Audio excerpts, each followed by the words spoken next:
Bike டாக்ஸிகளை இயக்க தடையில்லை.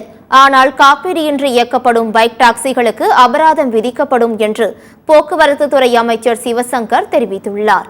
போக்குவரத்து துறையில் கருணை அடிப்படையிலான பணி நியமன ஆணைகளை தகுதியானவர்களுக்கு சென்னை தலைமை செயலகத்தில் வைத்து அமைச்சர் சிவசங்கர் வழங்கினார். தொடர்ந்து அரசு பணிமனைகளை கணினிமயமாக்கும் செயல்பாட்டை தொடங்கி வைத்த அவர் பின்னர் செய்தியாளர்களை சந்தித்தார். அப்போது பேசிய அமைச்சர் சிவசங்கர், தமிழ்நாடு அரசின் சார்பில் உயர் அலுவலர்கள் மூலம் குழு அமைத்து பைக் டாக்ஸி தொடர்பாக ஆய்வு செய்து வருவதாக குறிப்பிட்டார்.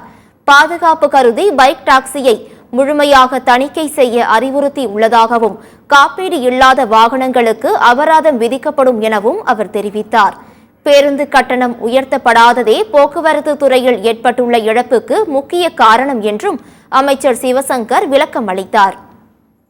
இந்த அதில் பயணம் செய்கிறவங்களுடைய பாதுகாப்பு முக்கியங்கிற காரணத்தினால் அந்த வாகனங்கள் தணிக்கை செய்யப்பட்டு, எந்த வாகனமாக இருந்தாலும் நீங்கள் ஏற்கனவே டூ வீலரில் போகிறவங்களுக்கு பல பேர் லைசன்ஸ் இல்லாமல் போகிறாங்க, இன்சூரன்ஸ் இல்லாமல் பல இருசக்கர வாகனங்கள் இயக்கிற சூழல் இருக்குது.